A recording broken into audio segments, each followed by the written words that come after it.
Hey everyone, and welcome back to my channel. I'm back with another Tip Tuesday today, and since we're kind of still at the start of the new year, I wanted to talk about switching your curriculum mid-year.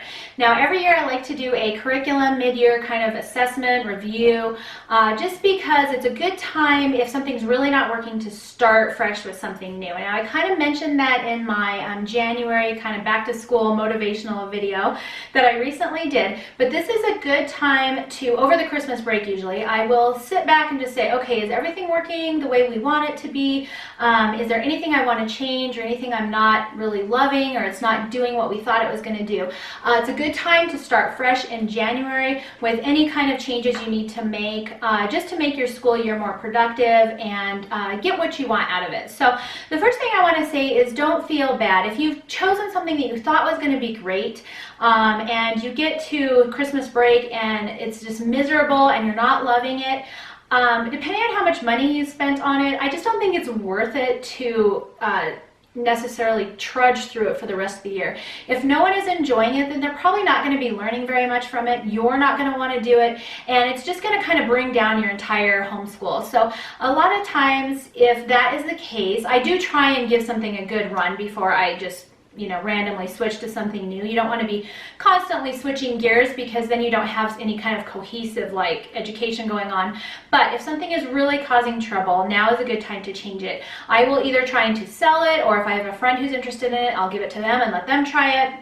And then we'll just try something else that hopefully will work better for us. And I have done that before mid-year. This year I actually did do that. Last year I don't think I did. I think everything we picked was working out great. So it just varies from year to year. And like I said, I don't try to throw something out the window just kind of willy-nilly because, oh, I don't want to do that, I'm going to try this. Because then it's just really chaotic for your kids and for yourself. But if something is really just not working, now's a good time to change it. So don't feel too bad. Just chalk it up to, okay, I tried something, it didn't work out, we're going to try something new. So I'm going to do a quick review of some of the things that we did this year and what I changed and why, and just to kind of give you an idea of how we are doing. Now for my she's in second grade.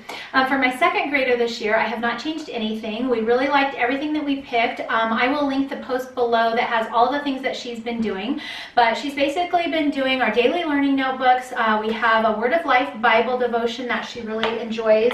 I'm really enjoying those. Let me see if I can get hers out here. They look like this. They're nice and colorful. They're good for like younger kids. We go through, we read the scripture.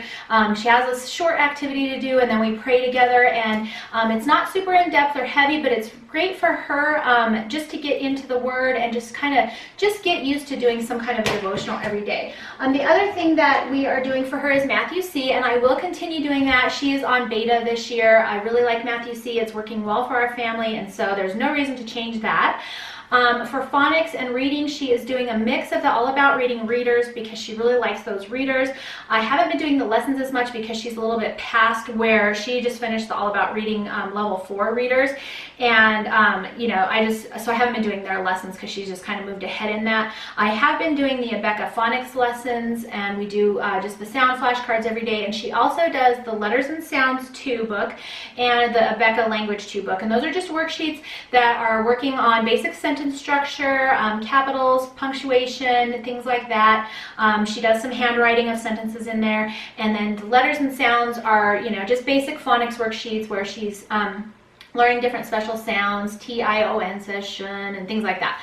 So she's doing all that. She's doing great with it, so I'm going to stick with that. For spelling, she is working on the spelling you see. Let me grab some of these out here. And those look like this. So she does a worksheet or whatever a day, and I do go through their lessons as well. And then we also have the basic phonics flashcards, which are just large picture flashcards. They have words on the back, and we just review those. I also review the All About Spelling Level 1 lessons with her, just the blue cards, just because we've done some of the lessons already. I just want to keep those skills fresh in her mind. For spelling though, she is mostly doing the spelling you see. She's on level B still. We're just finishing it up. And these are more like the older versions where she's doing a lot of copy work and writing of her own stories and just identifying sounds and that kind of thing. And then I also pick out random words from her phonics worksheets. They do tests every week, and so I have those words we just pick out, and she's kind of memorizing those as far as spelling goes. for the tests basically, and that's the only reason I'm doing it, because I'm not like a huge fan of just memorizing how to spell words. I like them to know how to sound them out for themselves and that kind of thing. So I really do like these workbooks. I like the information that's included in them. They're all for this age. They're like nursery rhymes and things like that. As you get older, they're more educational, historical information and things like that. So I really do like these. So we'll stick with that. And then she's also doing the vocabulary workshop workbooks for vocabulary. These are okay. I haven't found anything I super love for vocab, but these work just fine.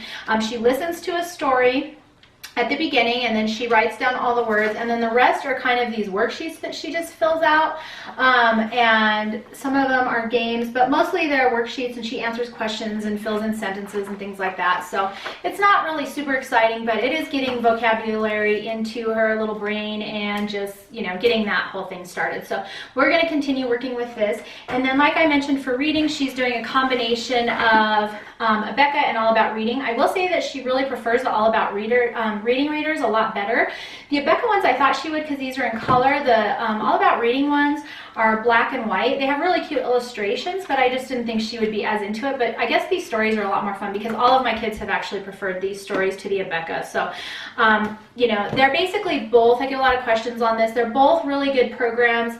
I think that you probably couldn't go wrong either way. It's just a different style. Abeka is more flashcards and worksheet oriented and reading, whereas the All About Spelling, you know, they have hardly any worksheets. What worksheets they do have, they're more like games and hands-on kind of activities, and then they do a lot of reading, and then you do a lesson with them, so it's a little bit more engaging. So really just depends on what style you like. I don't think you could go wrong either way. So that's her curriculum, and we will be sticking with that this year. For my 7th and 8th graders, we are also doing the Word of Life devotions. They look like this. This one is the teens and adults one, and they just have a short devotion every day. They have to do a specific reading, and then there's just questions that they answer and kind of how to apply it to their life, and just prayer requests and, you know, ways that they can use this in their everyday life. And so I do like these. They don't take very long. They're not super in-depth. I've mentioned that before. If you want something more in-depth, you might want to try the Kay Arthur inductive studies. Those are also really good. These are a little bit quicker, but I really wanted to focus on just getting my kids into the habit of doing a daily devotion. They like them because they're a little bit faster, and it still just gets the word into their hearts, and it, you know, is accomplishing what we're looking for. So I really like these, so we're continuing with those. We are continuing with the Abeka History of the World. This is kind of a drier curriculum, and it's a lot harder. There's tests, quizzes, a lot of information, very textbook oriented, kind of like what you would think of.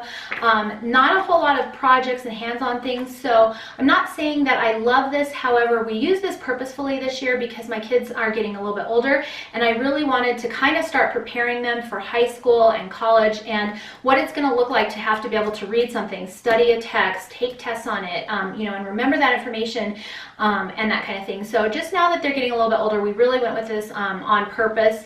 Not, like I said, it's not the most hands-on and engaging curriculum. However, it is serving the purpose that we want this year, which is to get them used to learning how to study and take notes and things like that. So we are continuing on with the history from Abeka. Now, one of the things that we changed up, though, was science. So I was also doing Abeka Science, and, you know, that one, I want science still to be fun for them, but also engaging and learning.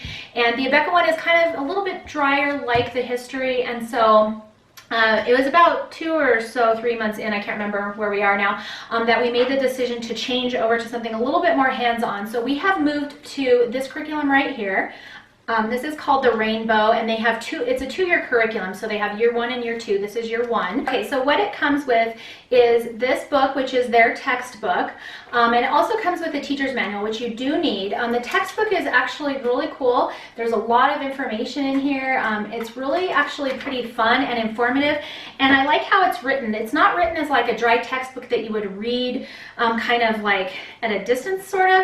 It's more written like it's talking to your students. So it's like you're having a conversation with the book, kind of. And so, like, for example, in here, remember when we were stapling and you and your brother, let's see, remember when we were stapling you and your brother in your beds to keep you from flying across the room? Why did we do this? It's because, you know, and so they're just different. It's talking to them, it's asking them questions. It's a lot more engaging and interesting. My kids really, really like it. And then it also comes with this student notebook as well. Here it's a spiral, and it has all of any kind of lab projects that they do, instructions for the labs, things like that. So this book probably doesn't look all that exciting on camera for you, but it's got information. They have to answer questions when they do labs. All right, so how this works is they do 2 lessons and then they do a lab, which is really fun. So we do it Monday and Tuesday, and then on Wednesday they do their lab, and then Thursday we take off from science, and so they do it 3 times a week. This particular science covers physics, chemistry, biology, and then applications to everyday life. It looks like it covers some weather and stuff like that. So there's those sections in this first edition, and then the second year covers some different things. But each section they will read, there's notes in the end of, notes and questions at the end of each section that they read, and I just have a spiral that they use, and then they just write down, you know, whatever section they're on and the answers to those questions. And then we talk about it, or if they have any questions or anything like that. So they do the first couple of days independently. My teacher's manual tells me what they're doing, what they should be learning, what they should be writing down for their answers and all that stuff. So it's really easy for me to grade. And then we usually all do the lab together, because sometimes that involves, you know, chemicals and lighting things on fire and things. So we do that as a group. A lot of times I'll let the little kids, younger girls, watch, just because they're fun experiments. And so, you know, we kind of do it as a group, the experiment portion of it, but the older kids have their lab notebook, which is what this is, and they write down any, you know, findings or any information or questions that they need to answer for that specific lab in here. So when you buy the kit, they actually send you everything that you need to do it. This is some of the products. There's actually a couple more boxes of things they send, and they have little vials of different chemicals and things like that for those assignments. But it's really handy. You literally just open that up, and there's everything in here, from if you need a paper towel, it's in there. So it makes it really easy. The kids have a list of supplies they have to get for their labs, and they just go to the thing, pull everything out that they need, get it all ready, and then we'll do it together. And so far it's actually been really fun. Some of them haven't worked out, most of them have. It's just been a good learning experience all around. It's a lot more hands-on and a lot more engaging, and so I'm really liking this. I do plan on continuing with this for next year as well, provided that everything goes well. So the kids actually really like this as well, and I do highly recommend it. I can do a more detailed review on this if you want in another video, but not for today. But we did switch out from, we were using Abeka, and we switched out to the Rainbow Science for this year, and I'm really enjoying that. I do not regret that decision. Okay, the next thing that we are sticking with is Matthew C. This is, we have it for all of our kids. This is the pre-algebra level. My other daughter's doing algebra 1, and then my other one is doing fractions and that kind of thing right now. So anyways, we really like this. It comes with the DVD, it comes with all the instructions that you need, and then they do all the worksheets and tests every week. We've been using this since the beginning of time, I think, and I really like it. I like how it teaches. It's a little different, so you do have to get used to, you know, that they don't kind of cover everything in one year. They really are focusing on one skill at a time, but I really do like this. The only thing I might say is they don't do a whole lot of review, and so when you get up into some of the upper levels, they maybe haven't done some of the basic stuff as much in review. And so if you find that's the case, just pull out like a 5-minute math drill or something and just do a quick review for them. I found that since they kind of mastered it before, it's really easy to just have it come back. You might just need to do a little bit extra review, which they don't do as much in Matthew C. For the older kids, I'm also doing spelling UC. My daughter's on level F, my son is on level E, and my other daughter I think is D right now. But I am actually really surprisingly liking this curriculum for the older kids. It's a lot of copy work, but it's a lot of really good information. All right, and then for my 5th grader, we are not changing out any of her things either. She is doing the Fix-It grammars, spelling UC, math UC, same Bible. She got an older version for her grade level. And then she is actually doing the Abeka World History as well. And then she is doing the Abeka Science. Now, like I said, this isn't as exciting for her, but she's not quite ready for the rainbow one yet, and so I just had her continue doing this. I will say that she doesn't love it. It's not that exciting and hands-on. I do try and let her do experiments with us for the other one, though, so that she still gets to do some kind of more hands-on fun things.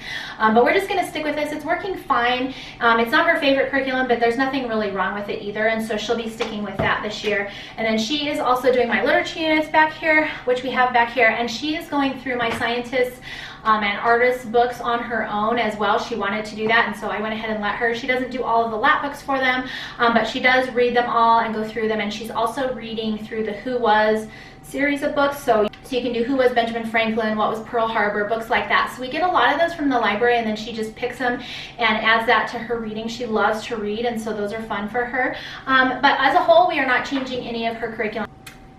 And then the last thing that we are still enjoying is the IEW writing. So we are on the second year of this continuation, Group A continuation course, and you can do it in 1 or 2 years.